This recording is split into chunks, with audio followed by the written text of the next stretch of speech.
This video is brought to you by Alpine Academy, subject Chemistry, class first year, Sindh textbook board, Jamshoro. Chemistry, class first year, second year, Sindh textbook board, Jamshoro. Assalamu alaikum guys, welcome to Alpine Academy.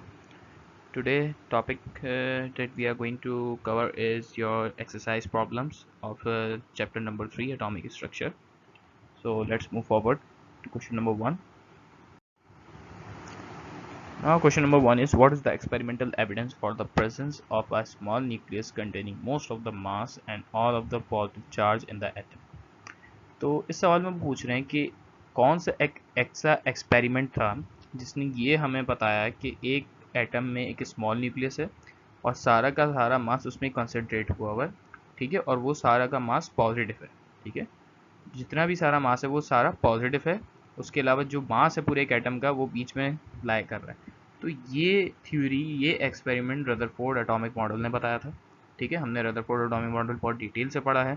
उसमें क्या उसके conclusions थे, उसने ये कहा था कि जब अल्फा रेस स्ट्राइक करती हैं न्यूक्लियस से तो बाउंस बैक हो जाती हैं, 90 डिग्री से ज़्यादा डिफ्लेक्ट करती हैं। तो इसका मतलब सारा का सारा मास एटम का और पॉजिटिव चार्ज एटम का वो बीच में लाई कर रहा है, ठीक है, बीच में कंसंट्रेटेड हुआ हुआ। कंसंट्रेटेड मीन्स छोटी सी जगह में सारे के सारे पॉजिटिव चार्जेस को होल्ड करके रखा हुआ है एटम ने। तो इसका मतलब वो बहुत ज़्यादा स्ट्रांग हो गया और जैसी कोई अल्फा या पॉजिटिव रेस उसको हिट करने की कोशिश करेगी तो वापस से रिपेल होके पीछे चली जाएगी, ठीक है। उसका मतलब ये आपके पास इस सवाल में रदरफोर्ड एक्सपेरिमेंट के बारे में डिटेल्स पूछना चाह रहे हैं कि ऐसा कौन सा एक्सपेरिमेंट था जिसने ये सारी चीज़ें बताई थी।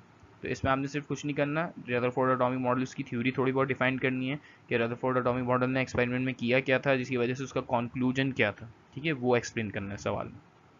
क्वेश्चन नंबर 2 आपके पास है, what information about the structure of atom is obtained from the experiments on the passage of electricity pass through gases under low pressure, ठीक है। अच्छा, तो क्वेश्चन नंबर 2 में आपके पास ये पूछा जा रहा है कि एटम की कौन सी इन्फॉर्मेशन मिली थी अगर हम पैसेज ऑफ इलेक्ट्रिसिटी वाला एक्सपेरिमेंट कर रहे थे, ठीक है। ये क्रूक्स ट्यूब एक्सपेरिमेंट की तरफ इशारा कर रहे हैं ताकि आपको क्रूक्स ट्यूब एक्सपेरिमेंट की नॉलेज हो और आपको पता चले कि क्रूक्स ट्यूब एक्सपेरिमेंट में हमने क्या पढ़ा था। उसमें बेसिकली हमने ये पढ़ा था कि जब भी हम डिस्चार्ज ट्यूब एक्सपेरिमेंट है, बेसिकली जब भी हम डिस्चार्ज ट्यूब में इलेक्ट्रिसिटी करंट पास कराते हैं अंडर लो प्रेशर के ऊपर तो आपकी गैस ग्लो करना शुरू हो जाती है, यानी आपकी जो ट्यूब है वो ग्लो करना शुरू हो जाती है due to the gas.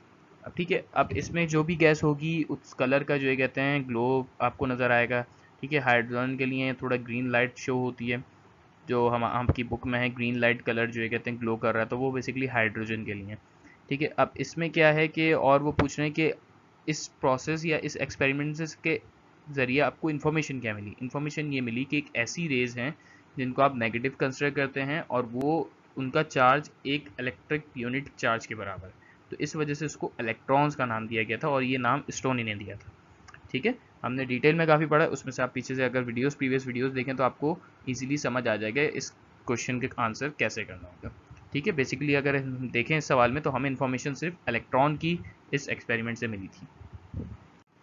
Okay, so question number 3 is, criticize the following statement. An electron moves about the nucleus of an atom in a manner analogous to the movement of a planet about the sun. अच्छा, इसका मतलब ये है कि इस statement को आप compare करें, ठीक है। कंपेयर का मतलब है कि एनालॉगस मीन्स ये होता है कि आप किसी दूसरी क्वांटिटी को किसी दूसरे सिस्टम के साथ कंपेयर कर रहे होते हैं, ठीक है। अब यहाँ पे कंपैरिजन क्या है कि जैसे न्यूक्लियस के सराउंडिंग पे इलेक्ट्रॉन रिवॉल्व करता है, उन्होंने ये कहा है, ठीक है, an electron moves about the nucleus, उसको कंपेयर करें जैसे सोलर सिस्टम है, ठीक है, जैसे प्लैनेट जो है सन की सराउंडिंग्स पे घूम रहे होते हैं। तो इसके लिए कंपैरिजन क्या है, तो इस सवाल के लिए आंसर सिंपल होगा कि dates an early model of the atom. इसका मतलब ये है कि जो आपका इलेक्ट्रॉन है वो न्यूक्लियस के सराउंडिंग में घूम रहा है, ये बहुत पुरानी बात है, ठीक है। ये पुराने साइंटिस्ट ने कहा था कि इलेक्ट्रॉन अर्थ की तरह, उसकी तरह, प्लैनेट्स की तरह सन के इर्द गिर्द घूमता है, जैसे इलेक्ट्रॉन, जैसे मतलब सन के इर्द गिर्द प्लैनेट घूमता है, इसी तरह इलेक्ट्रॉन भी घूमता है। So it gives a fairly accurate picture of the atom as mostly empty spaces with the nucleus all at the center and several electrons with various amount of energy depending on their distances, ठीक है। तो ये जो कहानी है ये पुरानी कहानी थी कि न्यूक्लियस सेंटर में होगा तो जो इलेक्ट्रॉन होंगे डिफरेंट एनर्जी के साथ डिफरेंट डिस्टेंसेस के ऊपर रिवॉल्व कर रहे होंगे प्लैनेट और सन की तरह, बट ऐसा एक्चुअली में होता नहीं है, ठीक है। वो सर्किल पे मूव नहीं कर रहे होते, जबकि जो इलेक्ट्रॉन है बेसिकली वो क्लाउड स्ट्रक्चर शो करते हैं किसी भी एटम का। ठीक है, अगर किसी भी एक ऑर्बिट में 2 इलेक्ट्रॉन हैं तो वो पूरे इंटायर ऑर्बिटल में फैले हुए होंगे, ठीक है, क्लाउड की तरह। ठीक, हम ये नहीं पता लगा सकते कि इलेक्ट्रॉन कहाँ पे होगा, वो इलेक्ट्रॉन को ढूंढना नामुमकिन होगा। ठीक है, इसलिए ऑर्बिटल्स में इलेक्ट्रॉन हमेशा होता है, क्योंकि ऑर्बिटल एक ऐसा रीजन है जहाँ पे इलेक्ट्रॉन को फाउंड करने की यानी फाइंड करने की प्रोबेबिलिटी या चांसेस बहुत ज़्यादा होते हैं।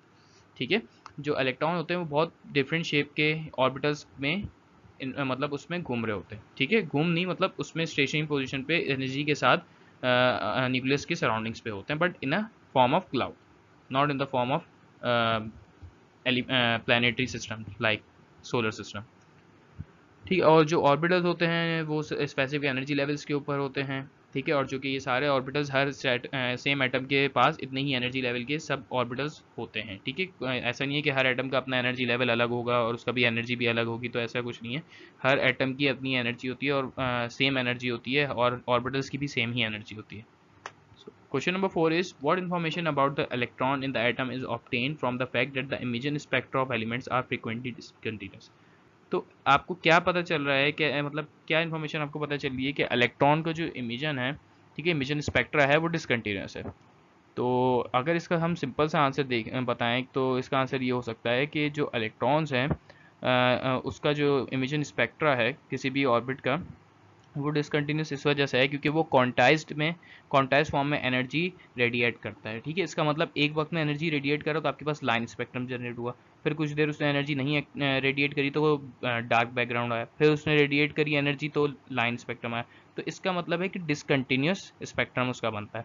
अगर वो कंटिन्यूस स्पेक्ट्रम बनता तो इस हिसाब से वो कंटिन्यूसली एनर्जी रेडिएट करता, और रदरफोर्ड की वीकनेस यहाँ पे, रदरफोर्ड ने यही कहा था कि कंटिन्यूस स्पेक्ट्रम बनता है, लेकिन आपका इलेक्ट्रॉन का कंटिन्यूस स्पेक्ट्रम नहीं बनता। अगर कंटिन्यूस स्पेक्ट्रम बन जाएगा तो एक वक्त आएगा कि इलेक्ट्रॉन न्यूक्लियस से जाके तबाह और बर्बाद हो जाएगा मिलके। तो atomic spectra are continuous because the energy level of electron in atom are quantize. जो एनर्जी लेवल होते हैं वो क्वांटाइज्ड होते हैं। क्वांटाइज मीन्स कंटिन्यूसली एनर्जी नहीं रेडिएट करते जब एक इलेक्ट्रॉन जंप करता है। ठीक है, मतलब कि जब एक इलेक्ट्रॉन जो है कहते हैं एक एनर्जी लेवल में उस वक्त तक रहेगा जब तक कि उसकी एनर्जी को हम एब्जॉर्ब ना करवाएं, ना फिर उससे एनर्जी रेडिएट ना करवाएं। अगर हम एक इलेक्ट्रॉन को एक्साइट कराते हैं न्यू लेवल पे, एनर्जी लेवल पे, तो वो जंप करके दूसरे लेवल पे जाएगा। क्या कर रहा है, वो एनर्जी एब्जॉर्ब कर रहा है। ठीक है, क्वांटा फॉर्म में एनर्जी एब्जॉर्ब कर रहा है। बट अगर जो ये कहते हैं वो वापस से अपनी ही ओरिजिनल स्टेट पे आता है तो वो अपनी एनर्जी रिलीज करेगा इन अ क्वांटाइज्ड पैकेट। ठीक है, जो क्वांटाइज्ड पैकेट का मतलब है, तो इस हिसाब से जो स्पेक्ट्रम बनना चाहिए वो आपके पास सिंपल, अगर मैं यहाँ पे स्पेक्ट्रम बनाऊँ लाइन स्पेक्ट्रम, तो ये पीछे डार्क बैकग्राउंड होगा। ठीक है, ये डार्क बैकग्राउंड है सिंपल, और यहाँ पे आपके इसके ऊपर लाइन स्पेक्ट्रम्स बनना शुरू हो जाएंगे। ठीक है, अब मतलब क्या है इसका, जैसे अगर मैं बताऊँ यहाँ पे एक इलेक्ट्रॉन है सिंपल, उसने क्या किया, एनर्जी गेन करी। ठीक है, एनर्जी गेन करी तो यहाँ पे ये लाइन स्पेक्ट्रम जनरेट हुआ, उसने एनर्जी एब्जॉर्ब करी है in the form of quanta. ठीक है, ये लाइन स्पेक्ट्रम जनरेट हो गया। अब इलेक्ट्रॉन क्या कर रहा है, वो हायर एनर्जी लेवल के ऊपर रिवॉल्व कर रहा है। यहाँ पे ये शो नहीं हो रहा है, वेट अ मिनट। ठीक है, ये जो आ गया। ठीक है, देख रहे हैं ये एक इलेक्ट्रॉन ने अपनी एनर्जी गेन करी है तो वो यहाँ पे लाइन स्पेक्ट्रम जनरेट हो। इसी तरह जब एनर्जी अपने पास से रिमूव करेगा तो फर्दर यहाँ पे एक अलग रंग का लाइन स्पेक्ट्रम क्रिएट हो जाएगा। ठीक है, तो ये डिसकंटिन्यूस स्पेक्ट्रम है। कंटिन्यूस स्पेक्ट्रम मीन्स कि यहाँ तक जो है कहते हैं ये पूरा येलो येलो हो गया। ठीक है, फिर आपके पास जो है दूसरा स्पेक्ट्रम आ गया, वो यूं हो गया। तो ऐसे क्या हो रहा है, ये डिसकंटिन्यूस स्पेक्ट्रम है, वो सॉरी कंटिन्यूस स्पेक्ट्रम है ये। ठीक है, तो ऐसा इलेक्ट्रॉन नहीं करते, इलेक्ट्रॉन हमेशा कंटिन्यूस डिसकंटिन्यूस स्पेक्ट्रम ही रखते हैं अपने पास। ठीक है, अच्छा, this release occurs in the form of light और स्पेसिफिक वेवलेंथ कलर। ठीक है, और वो जो रिलीज करते हैं अपने पास से इमेजन एक्सपेक्ट्रा, वो आपके पास वेवलेंथ या फॉर्म ऑफ कलर में रिलीज कर रहे होते हैं। ठीक है, अपनी एनर्जी जो है। Each packet of energy corresponded to line in the atomic spectrum. ठीक है, हर एनर्जी को मैंने जैसे बताया था, अपनी एनर्जी उसने रिलीज करी तो मैंने एक लाइन क्रिएट कर दी थी, तो हर एनर्जी एक लाइन को करस्पॉन्ड कर रही होती है, रिप्रेजेंट कर रही होती है। ठीक है, और उसके लाइन के बीच में कुछ नहीं होता, यानी वो डार्क बैकग्राउंड है, और इस स्पेक्ट्रम को डिसकंटिन्यूस स्पेक्ट्रम बोलते हैं। क्वेश्चन नंबर 5 क्या है, वो explain quantized energy states in term of orbit and electron transition between the orbit. हमें बेसिकली ये बताना है कि बोहर्स ने क्या था, इसके पास किसी भी एटम के पास न्यूक्लियस के सराउंडिंग में कुछ सर्कुलर ऑर्बिट्स हैं, ठीक है। उन सर्कुलर ऑर्बिट में मल्टीपल सब ऑर्बिटल्स भी हैं, ठीक है, जिसपे इलेक्ट्रॉन की ट्रांजिशंस होती हैं। इलेक्ट्रॉन ट्रांजिशन मींस इलेक्ट्रॉन अपनी एनर्जी के साथ वेरी कर रहा होता है। किसी एक ऑर्बिटल पे कुछ और एनर्जी होगी, दूसरे ऑर्बिटल पे कुछ और एनर्जी होगी, तो हर ऑर्बिट के बीच में इलेक्ट्रॉन्स की मल्टीपल एनर्जीज होती हैं, ठीक है। और हर एनर्जी से एक सब ऑर्बिटल स्पेसिफिक या एसोसिएट होता है उस एनर्जी के साथ, ठीक है। तो अब इलेक्ट्रॉन अगर दूसरे ऑर्बिटल में जंप करता है तो उसको कुछ क्वांटा ऑफ एनर्जी गेन करनी पड़ेगी, तो वो हायर ऑर्बिट में चला जाएगा। इसी तरह इलेक्ट्रॉन जो वापस आएगा, सॉरी, जब इलेक्ट्रॉन वापस आएगा तो अपने पास से क्वांटा ऑफ एनर्जी रिलीज करके वापस आएगा, ठीक है। तो इसका सिंपल सा आंसर ये है कि आपके पास जो एनर्जी जाती है वो क्वांटाइज स्टेट में जाती है बोहर में, ठीक है। और बोहर के जो ऑर्बिट्स हैं उसके दो ऑर्बिट्स के बीच में भी कुछ इलेक्ट्रॉन ट्रांजिशंस आ जाती हैं। इलेक्ट्रॉन ट्रांजिशन मींस कि इलेक्ट्रॉन की डिफरेंट स्टेट्स के ऊपर डिफरेंट एनर्जीज मिलती हैं देखने को आपको।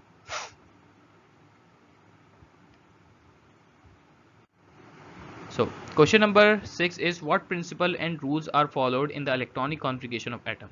अच्छा, इस सवाल में सिंपल सा इसका जवाब है कि आपके पास कौन से रूल्स हैं, कौन से प्रिंसिपल हैं जिनको फॉलो करते हुए हम इलेक्ट्रॉनिक कॉन्फ़िगरेशन कर रहे होते हैं अपनी।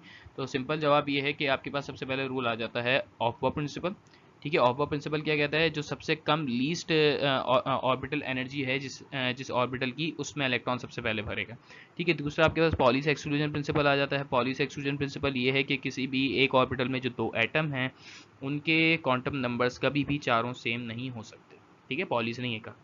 थर्ड रूल आपके पास n प्लस एल रूल है। अगर हम किसी ऑर्बिटल की n प्लस एल वैल्यू लेते हैं, ठीक है, और दो ऑर्बिटल से कंपेयर कराते हैं, दोनों की n प्लस एल वैल्यू जिसकी कम होती है सबसे पहले इलेक्ट्रॉन वहाँ फिल होता है। और अगर ऐसा हो जाए कि n प्लस एल वैल्यू दोनों की बराबर हो जाए तो सबसे पहले इलेक्ट्रॉन वहाँ फिल होगा जहाँ पे n की वैल्यू सबसे कम होगी, ठीक है। ये n प्लस एल रूल ने कहा था। हंट्स रूल आपके पास सिंपल ये था कि कोई भी ऑर्बिटल स्टेबल तब होता है या तो वो हाफ फिल्ड हो, ठीक है। हाफ फील्ड मींस यानी उसके सारे डीजनरेटेड ऑर्बिटल्स में एक एक इलेक्ट्रॉन सेपरेटली मतलब फिल हो उसमें, ठीक है। अगर वो सेपरेटली फिल नहीं होते, let suppose P X P Y P Z, इसमें 3 इलेक्ट्रॉन आने हैं और आपने पी एक्स में 2 डाल दिया इलेक्ट्रॉन, पी वाई में 1 इलेक्ट्रॉन डाल दिया और पी जेड में 0 एनर्जी, तो ये गलत है, ठीक है। हंट्स रूल के मुताबिक इलेक्ट्रॉन्स फिल होते हैं सेपरेटली, वो चाहते हैं कि हम अलग अलग रहें। तो सिंपल सी एग्जाम्पल ये है कि वो चाहते हैं कि अकेले घर में वो रहें, ठीक है, कोई दूसरा उनके साथ किराएदार या कुछ भी है, जो भी है, पेइंग गेस्ट कोई नहीं आना चाहिए। तो सिंपल सी एग्जांपल ये है कि इलेक्ट्रॉन चाहते हैं कि अपने ऑर्बिटल में वो अकेले राज करें, ठीक है। तो इस हिसाब से हंट्स रूल कहता है कि इलेक्ट्रॉन हमेशा एक एक करके ऑर्बिटल्स में, डीजनरेटेड ऑर्बिटल्स में फिल होता है। उसके बाद अगर फर्दर इलेक्ट्रॉन आते हैं तो फिर हाफ की बजाय फुल फिल होना शुरू हो जाता है। Explain question number 7. Explain the origin of X-rays and relationship between their wavelength and nuclear charge in the atom from which they originate. इसमें क्या पूछ रहे हैं कि ओरिजिन क्या था एक्सरेज का और उसका रिलेशनशिप वेवलेंथ और न्यूक्लियर चार्ज के साथ क्या है, ठीक है। मोज़ले ने रदरफोर्ड की लेबोरेटरी में ये काम किया था कि जब उसने देखा कि कैथोड रेज और एनोड रेज जब आपस में हिट करती हैं तो एक न्यू टाइप की रेज इमिट होती हैं जिसको उसने एक्सरेज का नाम दिया था, ठीक है। तो ओरिजिन ऑफ एक्सरेज ये है। और वेवलेंथ और उसके साथ जो रिलेशनशिप है एटॉमिक नंबर का वो ये है कि अगर आप एटॉमिक नंबर बढ़ाते जाते हैं तो आपकी वेवलेंथ डिक्रीज होती चली जाती है, ठीक है। अब एटॉमिक नंबर किसका बढ़ा है, जो आपके पास गैस है, ठीक है, जो भी है डिस्चार्ज ट्यूब में, जहाँ से वो गैस एनोड मतलब एनाइंस और कैटाइंस जब आपस में टकराए तो एक्सरेज आपके पास आई, ठीक है। कैथोड रेज जब एनोड रेज से हिट करती हैं तो एक्सरेज जनरेट होती हैं, उनका चार्ज एटॉमिक नंबर से इन्वर्सली प्रोपोर्शनल है, यानी अगर एटॉमिक नंबर बढ़ेगा गैस का तो आपकी वेवलेंथ भी एक्सरेज की कम होना शुरू हो जाएंगी। Question number 8 is state the restrictions placed on our ability to know the position and momentum of an electron. हमारे पास क्या रिस्ट्रिक्शंस हैं और वो रिस्ट्रिक्शन किसने दी थी बेसिकली। अगर हम पोजीशन और मोमेंटम को जानना चाहें इलेक्ट्रॉन की तो उसके लिए कुछ रिस्ट्रिक्शंस हैं जो कि हेजनबर्ग अनसर्टेनिटी प्रिंसिपल ने दी थी। उसने यही कहा था कि किसी भी इलेक्ट्रॉन की पोजीशन या मोमेंटम आप एट अ टाइम दोनों एक साथ कैलकुलेट नहीं कर सकते, ठीक है। अगर आप लेट सपोज एक चीज़ कैलकुलेट कर लेते हो तो दूसरी चीज़ को कैलकुलेट करना आपके लिए इम्पॉसिबल होगा, ठीक है। क्वेश्चन नंबर बी है explain the significance of Pauli's exclusion principle in relation to the electronic structure of an atom. अच्छा, पॉलीज एक्सक्लूजन प्रिंसिपल की सिग्निफिकेंस क्या थी, उन साहब ने बताया था कि किसी भी इलेक्ट्रॉन का दूसरे इलेक्ट्रॉन के साथ क्वांटम नंबर्स इक्वली सेम नहीं होगा, ठीक है। अगर लेट सपोज आपके ऑर्बिटल में 2 इलेक्ट्रॉन हैं तो उनका इलेक्ट्रॉनिक उनके क्वांटम नंबर जो है 4 में से 3 सेम हो सकते हैं भले, लेकिन 4 के 4 इलेक्ट्रॉनिक क्वांटम नंबर सेम नहीं हो सकते। ठीक है, मतलब ये है कि 4 के 4 क्वांटम नंबर्स किसी भी 2 इलेक्ट्रॉन्स के सेम नहीं हो सकते। क्वेश्चन सी है आपका 8 का part C. Write down the electronic configuration of the ground state of each of the following. Electronic configuration करनी है ग्राउंड स्टेट पे। ठीक है, ग्राउंड स्टेट मीन्स नॉर्मल जो है कहते हैं इलेक्ट्रॉन एक्साइटेड नहीं हुआ। तो सिंपल इलेक्ट्रॉनिक कॉन्फ़िगरेशन अगर हम करें सोडियम की, तो यहाँ पे सबसे पहले सोडियम की इलेक्ट्रॉनिक कॉन्फ़िगरेशन आ जाती है। सोडियम के पास होते हैं 11 इलेक्ट्रॉन्स। और इलेक्ट्रॉनिक कॉन्फ़िगरेशन होती कैसे है, सिंपल स्कूल पब्लिक स्कूल ये वाली टेक्निक यूज़ करके हम इस पहले एस लिख देंगे। उसके बाद एस आपके पास 1 से स्टार्ट होता है तो 1 2 3 हमने फिल कर दिया। उसके बाद आपके पास पी कहाँ से स्टार्ट होता है, 2 से स्टार्ट होता है, हमने यहाँ 2 लिख दिया। और हमें पता है कि एस के पास कितने इलेक्ट्रॉन आ सकते हैं, 2 इलेक्ट्रॉन आते हैं, इस पर भी 2 आएंगे, इसमें भी। और पी के हमारे पास 6 इलेक्ट्रॉन आते हैं। तो टोटल कितने हुए, 2 + 2 4, 4 + 6 10। एंड एक इलेक्ट्रॉन और है क्योंकि Na में 11 इलेक्ट्रॉन्स आते हैं, तो 10 + 1 सोडियम के 11 इलेक्ट्रॉन हो गए। ठीक है, ये इसकी सिंपल इलेक्ट्रॉनिक कॉन्फ़िगरेशन है। कैल्शियम की इलेक्ट्रॉनिक कॉन्फ़िगरेशन क्या होगी, कैल्शियम में आपके पास 20 इलेक्ट्रॉन्स आते हैं। तो 20 इलेक्ट्रॉन्स के लिए सबसे पहले स्कूल और फिर public school and public school. ठीक है, सिंपल हमने ये टेक्निक से लिख ली इलेक्ट्रॉनिक कॉन्फ़िगरेशन। एस हमारे पास 1 से स्टार्ट होता है, 1 2 फिर 3 फिर 4 एंड फिर सॉरी यहाँ 3। अब हमारे पास क्या है, पी है। पी हमारा कहाँ से स्टार्ट होता है, 2 से स्टार्ट होता है, फिर 3, थर्ड पी ये रहा, तीसरा पी यहाँ पे है। सिंपल आप इसकी अगर इलेक्ट्रॉनिक कॉन्फ़िगरेशन देखें तो आपके पास पहले उसमें 2 इलेक्ट्रॉन आते हैं। ठीक है, फिर दूसरे एस में भी 2 इलेक्ट्रॉन आते हैं, फिर 6 इलेक्ट्रॉन पी में आ गए, टोटल 10 इलेक्ट्रॉन हो गए यहाँ तक। फिर आपके पास 2 इलेक्ट्रॉन आए, फिर 6 इलेक्ट्रॉन और आए, टोटल 18 इलेक्ट्रॉन हो गए। फिर आपने 2 इलेक्ट्रॉन लगाए। अब आप ये कह रहे होंगे इसकी सीरीज़ मुझे कैसे पता, यहाँ तक कि आप सीरीज़ और भी आगे बढ़ा दें, लेकिन इलेक्ट्रॉन यहीं पे आके ख़त्म हो गए तो आगे की सीरीज़ हम लिखने का कोई फ़ायदा नहीं होगा। ठीक है, school public school division public school DPS मैंने लिखा नहीं है क्योंकि आगे उसका कोई फ़ायदा नहीं है ना, इलेक्ट्रॉन हमारे पूरे यहाँ पे कंप्लीट फिल हो चुके हैं। ठीक है, तो इसका कोई फ़ायदा नहीं है। अब नेक्स्ट आपके पास है स्कैंडियम। स्कैंडियम में आपके पास कितने इलेक्ट्रॉन्स होते हैं, टोटल 21। 20 तक की आप तो समझ आ गई होगी कैसे किया हमने 20 के लिए।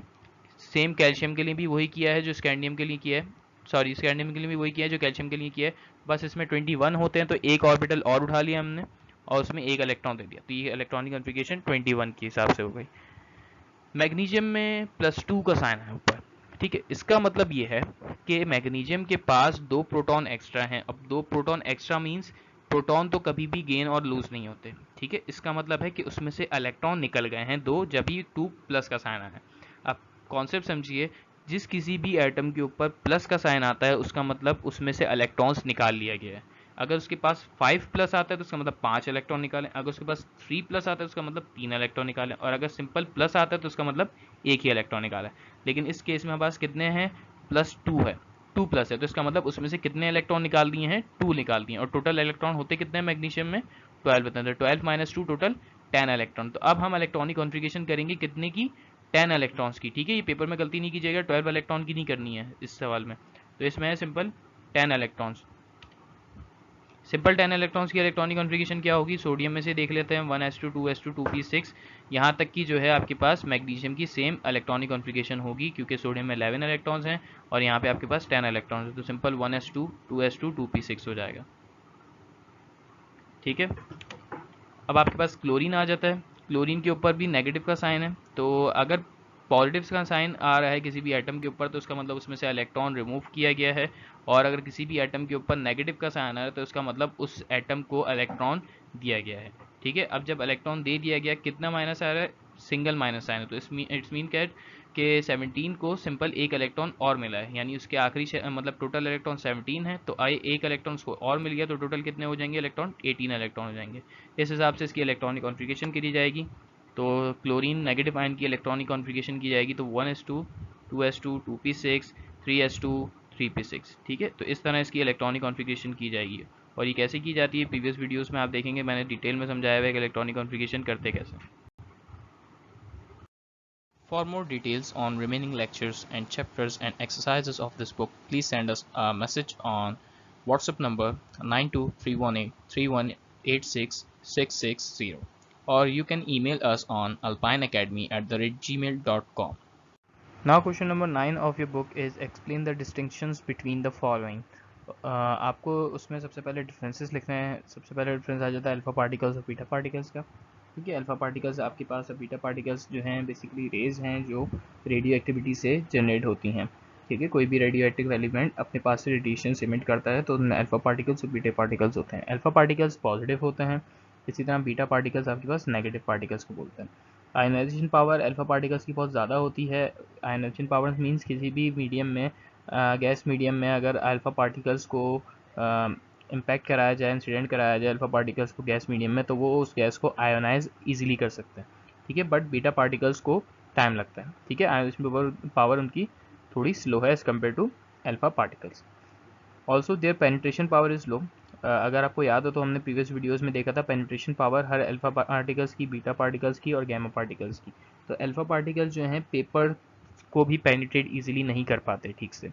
ठीक है, तो वो वीडियो अगर आप देखें तो आपको कॉन्सेप्ट समझ आएगा कि अल्फा पार्टिकल्स इजीली पेनिट्रेट नहीं कर सकते, बीटा पार्टिकल्स पेनिट्रेट कर जाते हैं विथ लिमिट्स। ठीक है, एक वक्त ऐसा आएगा कि आगे अगर कोई हाई ऑब्स्टिकल आ जाए, यानी लेड पीस आ जाए या कोई थिकनेस ज़्यादा, ऐसा मेटल पीस आ जाए इसकी थिकनेस ज़्यादा, तो वो उसको पेनिट्रेट नहीं कर पाएंगे बीटा पार्टिकल्स। ठीक है,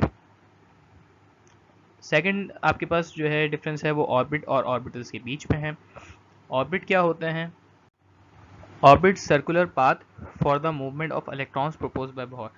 ऐसे पाथ, ठीक है, जिसपे इलेक्ट्रॉन मूव कर सके। ठीक है, ऐसे सर्कुलर पाथ जिसपे इलेक्ट्रॉन मूव कर सके। और ये थ्योरी किसने दी थी? ये बोहर्स ने थ्योरी दी थी, प्रपोज किए थे ऑर्बिट्स। ठीक है, किसी भी एटम के ऑर्बिट सर्कुलर होते हैं, ये बोहर्स ने कहा था। ठीक है, ऑर्बिटल्स क्या हैं? The space around the nucleus in 3 dimension where the probability of finding an electron is maximum. Orbitals आपके पास वो स्पेस, वो रीजन है जहाँ पे मैक्सिमम चांसेस होते हैं इलेक्ट्रॉन को फाइंड करने के। ठीक है, यानी मैक्सिमम इलेक्ट्रॉन वहाँ रिवॉल्व करता है, वहाँ होता है। ठीक है, उसको आप बोलते हैं ऑर्बिटल्स। दे रिप्रेजेंटेड एज के, एल, एम एंड एन। ठीक है, अब इनकी रिप्रेजेंटेशन कैसे होती है ऑर्बिट्स की? के ऑर्बिट यानी first orbit, L orbit second orbit, M orbit is equal to third orbit, और एन ऑर्बिट रिप्रेजेंट करता है फोर्थ ऑर्बिट को। इसी तरह ऑर्बिटल्स आपके पास हर ऑर्बिट में कुछ ऑर्बिटल्स होते हैं। अब हमें कैसे पता चलेगा ऑर्बिट में इतने ऑर्बिटल हैं? ऐसे पता चलता है कि आपके पास पहला ऑर्बिट है तो आपके पास सब ऑर्बिटल्स भी उसमें एक ही होगा। अगर आप दूसरा ऑर्बिट है तो आपके पास उसमें 2 सब ऑर्बिटल्स होंगे। लेट सपोज एल ऑर्बिट में आपके पास एस और पी ऑर्बिटल्स दोनों होंगे। इसी तरह एम ऑर्बिटल में आपके पास एस, पी, डी तीनों होंगे। इसी तरह एन ऑर्बिट में आपके पास S, P, D and F चारों ऑर्बिटल्स आ रहे होंगे। ठीक है, electron capacity in 2n square where n is the number of orbitals. Electron capacity कितनी होती है इन ऑर्बिट्स में? के ऑर्बिट में कितनी होगी? 2n स्क्वायर का फॉर्मूला यूज करेंगे, n में हम 1 रख देंगे, 1 का स्क्वायर 2, 1 का स्क्वायर 1 होता है, तो 2 1 2 हो गया। तो यानी के शेल में या के ऑर्बिट में आपके पास 2 इलेक्ट्रॉन आएंगे। इसी तरह n के देते हैं तो n में आपके पास जो है कैपिटल n यानी n ऑर्बिट, उसमें n की स्मॉल n की वैल्यू क्या होती है? 4th। तो जब 4 का स्क्वायर करेंगे तो 16 आ जाएगा, 16 मल्टीप्लाई बाय 2 32। तो n ऑर्बिट में आपके पास नंबर ऑफ इलेक्ट्रॉन्स मैक्सिमम 32 आ सकते हैं। ठीक है, और ऑर्बिटल्स में नंबर ऑफ इलेक्ट्रॉन्स निकालने का क्या तरीका है कि अगर आप देखें 2 मल्टीप्लाई बाय m करें। ठीक है, m क्या है? ये m मैग्नेटिक क्वांटम नंबर है। ठीक है, जो बेसिकली रोटेशंस बताता है, ओरिएंटेशंस बताता है किसी भी ऑर्बिट की अपने स्पेस में। ठीक है, तो 2 मल्टीप्लाई बाय m करें। m क्या है? m हर ऑर्बिटल की अपनी वैल्यू होती है। s ऑर्बिटल की m की वैल्यू 1 होती है। ठीक है, p ऑर्बिटल की m की वैल्यू 3 होती है, d ऑर्बिटल की m की वैल्यू 5 होती है, और f ऑर्बिटल की m की वैल्यू 7 होती है। ये कैसे आती हैं वैल्यूज? ये प्रीवियस वीडियोस में बहुत डिटेल में एक्सप्लेन किया गया है, तो आप ये समझने के लिए प्रीवियस वीडियोस को देखना लाजमी होगा।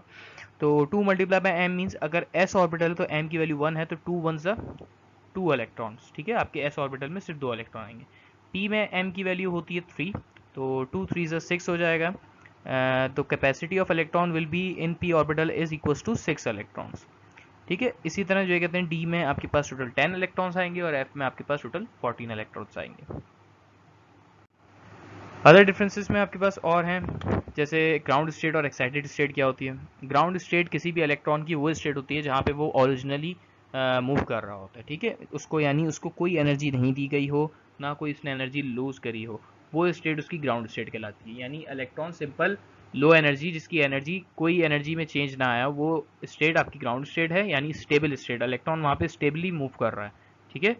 एक्साइटेड स्टेट क्या होती है? एक्साइटेड स्टेट का मतलब होता है कि उसको एनर्जी दे दी गई है। ठीक है, उसको एक्साइट कर दिया, यानी वो अनस्टेबल स्टेट पे चला गया, यानी हायर एनर्जी पे चला गया।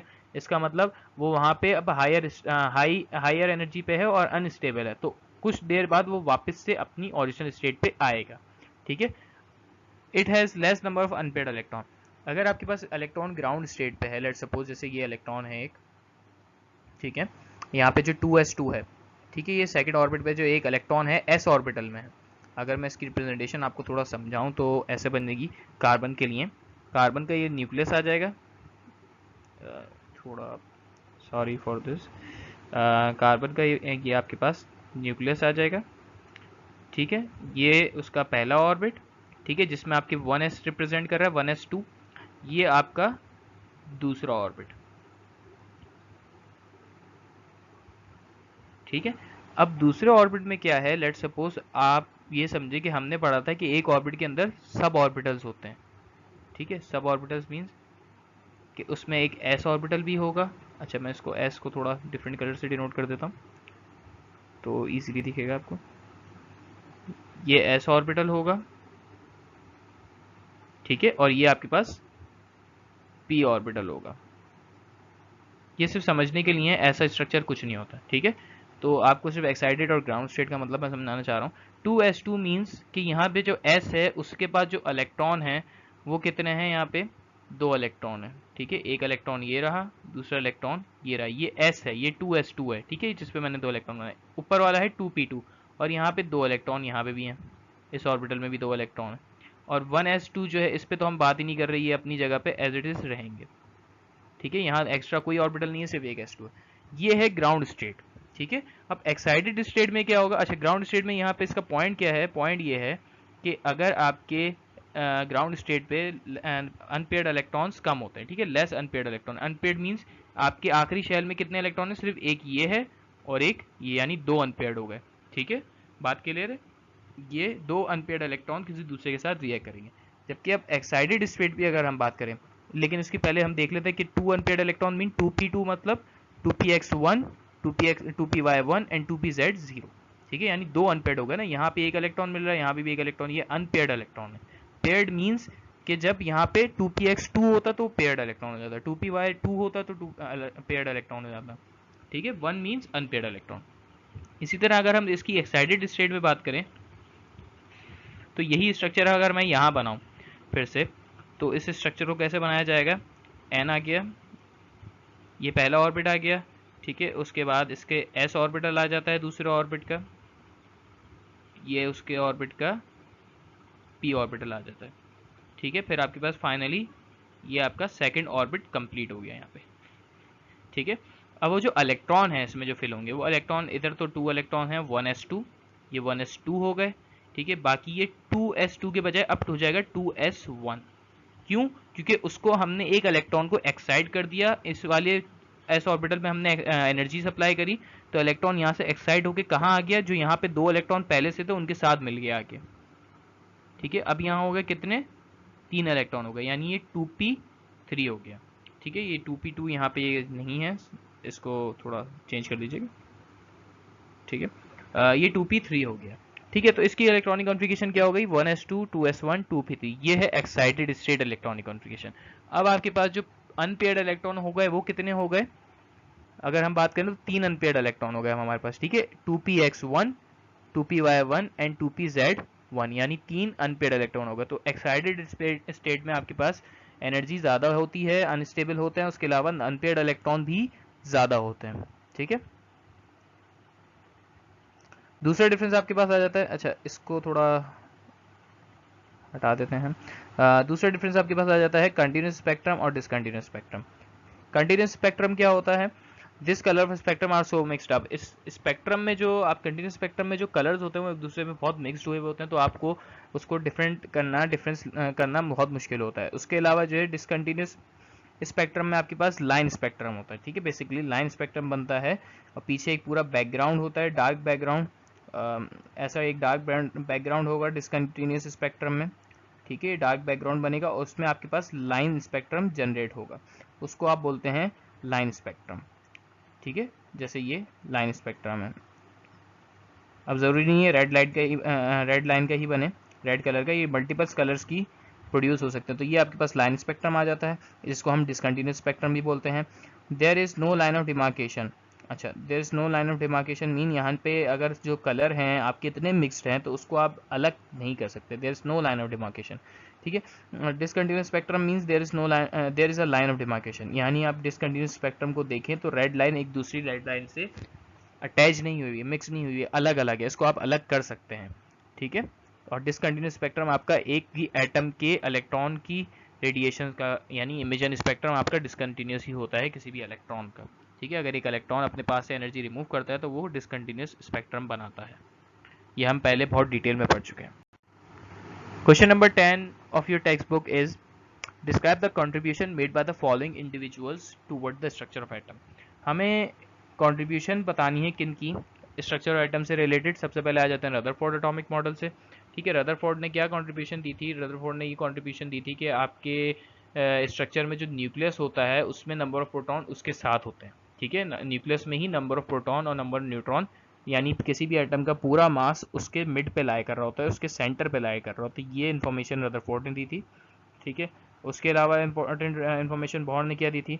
बोहर ने आपके पास बहुत इंपॉर्टेंट कंट्रीब्यूशन दी थी। उसने हाइड्रोजन स्पेक्ट्रम क्रिएट करके दिया था और हर स्पेक्ट्रम के साथ उसने radius of hydrogen atom as well as energy of hydrogen atom and frequency of hydrogen atom, ये सारी चीज़ें उसने बोहर ने एक्सप्लेन करके बना के दी थी। उसके अलावा बोहर ने ये भी बताया था कि एटम में जो इलेक्ट्रॉन्स होते हैं वो स्टेशनरी ऑर्बिट्स में रोटेट करते हैं। ये सारी चीज़ें बोहर ने बताई थी। मोज़ले ने आपके पास जो है कहते हैं उसकी कंट्रीब्यूशन ये थी कि उसने एक्सरे जनरेट करी थी। जब ये एनोड कैथोड के साथ, मतलब एनोड रेस जब कैथोड रेस के साथ हिट करती हैं तो एक डिफरेंट टाइप की रेस जनरेट होती हैं, उसको एक्सरेज का नाम दिया था। ठीक है, और इसने वेवलेंथ जो है कहते हैं वेवलेंथ और एटॉमिक नंबर का रिलेशन भी बताया था कि जितना वेवलेंथ कम होगी उतना ही एटॉमिक नंबर उस गैस का ज़्यादा होगा, यानी एटॉमिक नंबर जितना बढ़ता जाएगा उतनी ही वेवलेंथ आपकी एक्सरेज की कम होती चली जाएंगी। ठीक है, तो ये इनकी कॉन्ट्रीब्यूशंस थी। Question number 11 is give the number of proton, neutron and electron in each of the following. आपके पास ये सारे क्वेश्चंस हैं, इनमें आपने क्या कैलकुलेट करना है? इसका number of electron, number of proton, number of neutron as well as their electronic configuration. ठीक है, तो अगर हम देखें के एटम में 19 उसके पास कितने हैं इलेक्ट्रॉन है और 39 उसका एटॉमिक वेट है। ठीक है, एटॉमिक नंबर के का 19 है, उसका एटॉमिक वेट 39 है। इलेक्ट्रॉन सिंपली आपके 19 होंगे, जितने इलेक्ट्रॉन होते हैं उतने ही आपके प्रोटॉन भी होते हैं। अब न्यूट्रॉन कैसे आते हैं? न्यूट्रॉन आएंगे एटॉमिक वेट माइनस इलेक्ट्रॉन, तो 20 आपके पास न्यूट्रॉन आ गए। अब अगर हम इसकी इलेक्ट्रॉनिक कॉन्फ़िगरेशन करें तो इसके पास होते हैं 19 इलेक्ट्रॉन। 19 इलेक्ट्रॉन की इलेक्ट्रॉनिक कॉन्फ़िगरेशन होती है 1s2 2s2 2p6 3s2 3p6 4s1। ठीक है, ये सब कैसे आई है बहुत डिटेल में मैं एक्सप्लेन कर चुका हूँ, तो यहाँ पर मैं फर्दर इस पर टाइम वेस्ट नहीं करते, आगे बढ़ते हैं। ऑक्सीजन के आपके पास कितने हैं? 8 इलेक्ट्रॉन होते हैं, 16 उसका एटॉमिक वेट होता है, तो इस हिसाब से उसके पास 8 इलेक्ट्रॉन हो गए और 8 प्रोटॉन ही हुए हैं, और उसके अलावा इसका मास नंबर ऑफ न्यूट्रॉन भी इसमें सेम ही होते हैं। और इसकी electronic configuration simple 1s2 2s2 और 2p4 है। ठीक है, 2 + 2 4 4 + 4 8 इलेक्ट्रॉन, तो टोटल 8 इलेक्ट्रॉन इसमें फिल ऐसे होंगे। लिथियम के ऊपर आपके पास पॉजिटिव का साइन है। ठीक है, यहाँ पे जो लिथियम है इसके ऊपर पॉजिटिव का साइन है, जिसका मतलब इसके पास एक इलेक्ट्रॉन की कमी हुई है। ठीक है, ये मैं पहले भी बता चुका हूँ, इसके पास एक इलेक्ट्रॉन की कमी हुई है, तो इसका मतलब इसके पास टोटल इलेक्ट्रॉन कितने होते हैं? 3 इलेक्ट्रॉन। जब लिथियम के ऊपर प्लस का साइन है तो 3 में से एक प्लस माइनस करते हैं, यानी प्लस का मतलब एक इलेक्ट्रॉन चला गया उसके पास से, तो 3 - 1 2 इलेक्ट्रॉन्स। इलेक्ट्रॉन उसके अब कितने हो गए? 2 इलेक्ट्रॉन रह गए। ठीक है, बट प्रोटॉन सेम रहते हैं, प्रोटॉन कभी नहीं ऐड होते हैं, ना कभी माइनस होते हैं। ठीक है, प्रोटॉन कभी कम नहीं होता, इलेक्ट्रॉन कम होते हैं या इलेक्ट्रॉन एक्स्ट्रा आ जाते हैं। ठीक है, इसी तरह नंबर ऑफ न्यूट्रॉन कितने होंगे वो भी चेंज नहीं होंगे, वो 4 हो जाएंगे, 7 - 3 करके आपके पास सिंपल 4 नंबर ऑफ न्यूट्रॉन आ जाएंगे। और इसी तरह 1s2 जो है कहते हैं आपके पास उसकी इलेक्ट्रॉनिक कॉन्फ़िगरेशन होगी लिथियम पॉजिटिव की। ठीक है, सिंपल लिथियम की 1s2 2p1 होती है, लेकिन लिथियम पॉजिटिव आयन की इलेक्ट्रॉनिक कॉन्फ़िगरेशन 1s2 होती है। इसी तरह फ्लोरीन के ऊपर नेगेटिव साइन है, F- है। ठीक है, ये F- का मतलब इसके पास एक इलेक्ट्रॉन एक्स्ट्रा है, और टोटल इलेक्ट्रॉन कितने हैं इसके पास? 9 है, तो 9 + 1 10 इलेक्ट्रॉन होगा इसके पास। ठीक है, और प्रोटॉन कितने रहेंगे, 9 के 9 रहेंगे। ठीक है, इसी तरह इसका एटॉमिक नंबर ऑफ न्यूट्रॉन कैसे आएंगे, 19 माइनस 9। ठीक है, 9 क्यों कर रहे हैं हम, टोटल नंबर ऑफ इलेक्ट्रॉन को माइनस करेंगे। ठीक है, हम ये नहीं करेंगे एक इलेक्ट्रॉन एक्स्ट्रा आ गया तो उसको उसमें से माइनस करा, नहीं, हम जितने इलेक्ट्रॉन होते हैं फ्लोरीन के पास इनिशियली स्टेट पे उतने माइनस कराएंगे। ठीक है, अब उसके बाद 1000 उठ के आ गए हैं, 100 उठ के आ गए हैं, हमें कोई मसला नहीं है, हमें सिर्फ माइनस कराना है 19 को उसके ओरिजिनल नंबर ऑफ इलेक्ट्रॉन से। तो 9 माइनस कर देंगे तो कितना आ जाएंगे, 10 आ जाएगा। इलेक्ट्रॉनिक कॉन्फ़िगरेशन अब किसकी करेंगे, 10 वाले की, क्योंकि ये F माइनस है, यानी ये F का एनाइन है, फ्लोरीन का एनाइन है। ठीक है, तो 1s2 2s2 2p6 यानी 10 इलेक्ट्रॉन्स ऐसे फिलअप हो गए इसमें। इसी तरह सोडियम आ जाता है, सोडियम में सोडियम 11 इलेक्ट्रॉन होते हैं और 23 इसका मास नंबर होता है। ठीक है, टोटल एटॉमिक वेट इसका 23 है, तो इलेक्ट्रॉन माइनस कर देंगे तो कितने हो जाएंगे, 12 न्यूट्रॉन आ जाएंगे, और इलेक्ट्रॉन इसमें 11 ही होते हैं, प्रोटॉन भी 11 होते हैं, तो इसकी इलेक्ट्रॉनिक कॉन्फ़िगरेशन सिंपल ये लिखी हुई है, तो सिंपल ये होगी 1s2 2s2 2p6 3s1। Question number 12 of your book is What do you understand by the term ionization potential? Ionization potential क्या होती है? Ionization potential आपके पास वो potential होता है कि किसी भी एक एटम को दिया जाए तो उसमें से एक इलेक्ट्रॉन निकाल सकते हैं। अगर हम सिंपल डेफिनेशन में बात करें तो minimum amount of energy required to remove an electron from its gaseous state, यानी आपको कम से कम कितनी एनर्जी चाहिए कि आप एक इलेक्ट्रॉन किसी भी एटम के आखिरी शेल में से निकाल सकें, उसको आयनाइजेशन पोटेंशियल बोलते हैं। एटॉमिक रेडियस क्या होता है, एटॉमिक रेडियस डिस्टेंस होता है half distance of the two nucleus of same homonuclear diatomic molecule, यानी दो सेम मॉलिक्यूल्स के बीच में जो न्यूक्लियस तक का जो दोनों के न्यूक्लियस तक का जो डिस्टेंस है उसको आप एटॉमिक रेडियस बोलते हैं। ठीक है, अगर यहाँ पे बनाया जाए तो ये न्यूक्लियस आ जाएगा, ये भी एक दूसरे का न्यूक्लियस आ जाएगा। ठीक है, और ये आपके पास, सॉरी अगर मैं इसको यूँ बनाऊँ तो एटॉमिक रेडियस बेसिकली आपके पास यहाँ से लेके यहाँ तक का डिस्टेंस होता है। ठीक है, इसके न्यूक्लियस से लेके इसके न्यूक्लियस तक का डिस्टेंस एटॉमिक रेडियस कहलाता है। ठीक है, इलेक्ट्रॉन एफिनिटी क्या होती है, इलेक्ट्रॉन एफिनिटी आपके पास जब भी एक इलेक्ट्रॉन किसी भी ऑर्बिट में ऐड होता है तो उसकी एनर्जी में क्या चेंज आ जाता है उसको आप इलेक्ट्रॉन एफिनिटी बोलते हैं। इलेक्ट्रोनेगेटिविटी होती है the tendency of an atom to attract shared pair of electron towards itself, किसी भी एटम की सलाहियत के वो इलेक्ट्रॉन पेयर को शेयर्ड पेयर ऑफ इलेक्ट्रॉन को आपस में अपनी तरफ अट्रैक्ट कर सके। अगर इसकी एग्जांपल देखना चाहते हैं तो एग्जांपल सिंपल आपके पास हाइड्रोजन और क्लोरीन की हो जाती है कि हाइड्रोजन का ये एक इलेक्ट्रॉन क्लोरीन के इलेक्ट्रॉन के साथ सिंगल कोवेलेंट बॉन्ड बनाता है और अपने आप को फिल कर लेता है पूरा। ठीक है, क्लोरीन के पास होते हैं टोटल 7 इलेक्ट्रॉन और वो एक इलेक्ट्रॉन हाइड्रोजन के साथ म्यूचुअल शेयर करके अपने टोटल 8 इलेक्ट्रॉन कर देता है, और इस हिसाब से इलेक्ट्रॉन जो है कहते हैं क्लोरीन में 8 हो जाते हैं और इसी तरह हाइड्रोजन में भी 2 हो जाते हैं क्योंकि हाइड्रोजन को भी एक की कमी होती है। तो अब क्या हो रहा है, इलेक्ट्रोनेगेटिविटी मतलब ये जो क्लोरीन है ये हाइड्रोजन के पास से भी उसका इलेक्ट्रॉन अपनी तरफ खींचने लग जाता है, तो यानी इलेक्ट्रॉन क्लाउड यहाँ बहुत बड़ा बन जाता है। ठीक है, यानी ये ज़्यादा इलेक्ट्रोनेगेटिव है तो ये क्या कर रहा है, उसके भी शेड पेयर ऑफ इलेक्ट्रॉन को अपनी तरफ खींचने की कोशिश कर रहा है। ठीक है, और हाइड्रोजन के ऊपर क्या है, हाइड्रोजन ज़्यादा इलेक्ट्रोनेगेटिव नहीं है तो हाइड्रोजन के पास कमी हो जाती है इलेक्ट्रॉन की, मतलब हाइड्रोजन से इलेक्ट्रॉन दूर हो जाता है। अब दूर जब हो जाएगा तो उसके ऊपर हाइड्रोजन के ऊपर पार्शियल पॉजिटिव साइन आ जाएगा। ठीक है, पार्शियल पॉजिटिव साइन मींस कि अब ये पॉजिटिव कैरेक्टर शो करना शुरू कर देगा। इसी तरह क्लोरीन के ऊपर आ जाएगा पार्शियल नेगेटिव साइन। ठीक है, क्यों आएगा, क्योंकि इसने दूसरे इलेक्ट्रॉन को भी अपनी तरफ अट्रैक्ट कर लिया। ठीक है, question number 13 of your book is list the 4 quantum numbers that define the energy state of the electron in a hydrogen atom.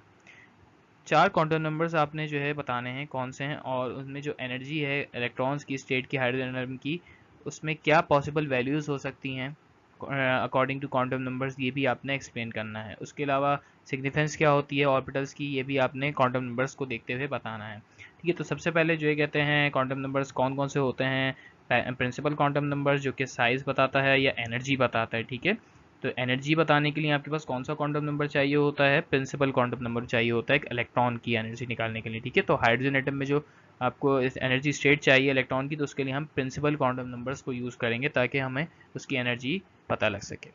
उसके अलावा जो है उसकी पॉसिबल वैल्यूज़ क्या हो सकती हैं, तो उसकी पॉसिबल वैल्यूज़ हमने डिटेल में डिस्कस करी थे कि कितने n हो सकते हैं, क्या क्या उसमें ऑर्बिटल हो सकते हैं। उसके अलावा explain the significance in terms of orbitals means कि क्वांटम नंबर से हम ऑर्बिटल्स को कैसे एक्सप्लेन कर सकते हैं, ऑर्बिटल का स्ट्रक्चर, उसका शेप, उसकी एनर्जी, उसका साइज़, ये सारी चीज़ें हम प्रिंसिपल और एजीम्यूथल और स्पिन और मैग्नेटिक क्वांटम नंबर से डिफाइन कर सकते हैं इजीली।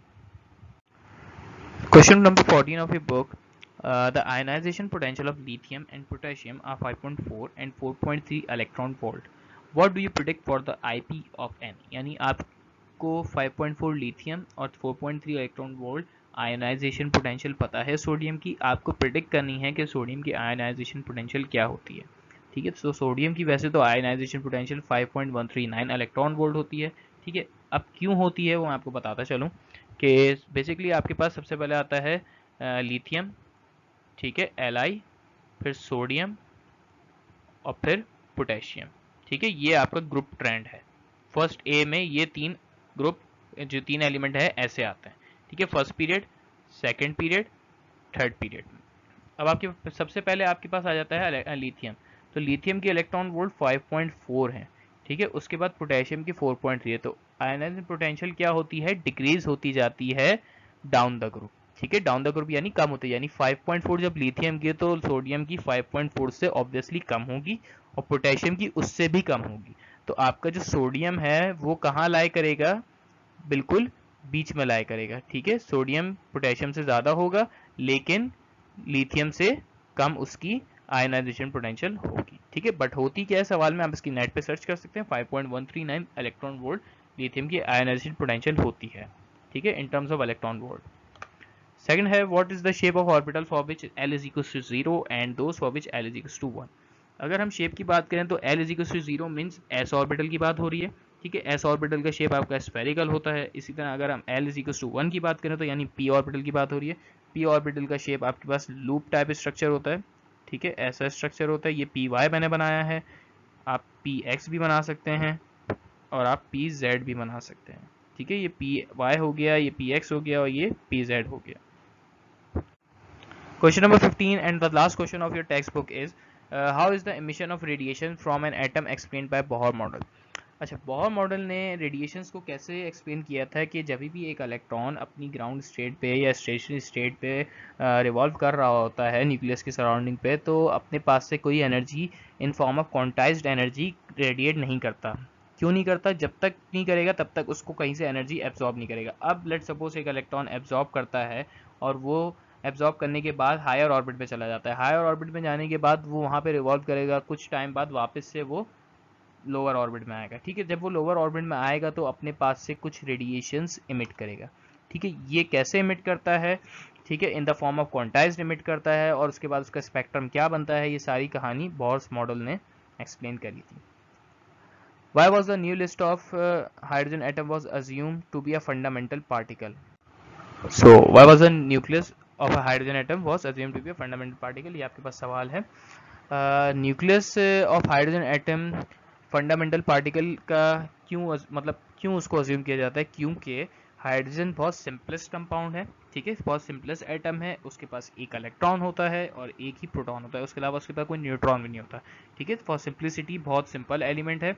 उसके अलावा जो हाइड्रोजन की जो प्रॉपर्टीज़ होती हैं वो मैच करती हैं फर्स्ट ग्रुप के साथ, 4 ग्रुप के साथ और 7 ग्रुप के साथ। तो इस वजह से इसकी प्रॉपर्टीज़ पे जो हम थ्योरी अप्लाई करते हैं, जो भी एक्सपेरिमेंट करते हैं, वो फंडामेंटली हर किसी के लिए प्रूफली मतलब अच्छे तरीके से मतलब उसको ठीक होता है। यानी जो भी एक्सपेरिमेंट होते हैं हाइड्रोजन के, अगर हम उस पर जैसे हाइड्रोजन का रेडियस हमने कैलकुलेट किया था, बोर ने उस पर हाइड्रोजन के एटम पे रेडियस निकाला था, उसकी एनर्जी निकाली थी, ये सारी चीज़ें हम दूसरे एटम्स के साथ भी कर सकते हैं। ठीक है, तो इस वजह से हाइड्रोजन को हम फंडामेंटल पार्टिकल बोलते हैं क्योंकि उसकी प्रॉपर्टीज़ बहुत सारे एलिमेंट्स के साथ मैच करती हैं। तो यहाँ पे आपके पास चैप्टर नंबर 3 एंड होता है with all questions and your answers. और उसके अलावा कोई भी फर्दर किसी भी टॉपिक में कोई इशू हो या क्वेरीज होती हैं तो आप अल्पाइन एकेडमी से कांटेक्ट कर सकते हैं। Okay, thank you.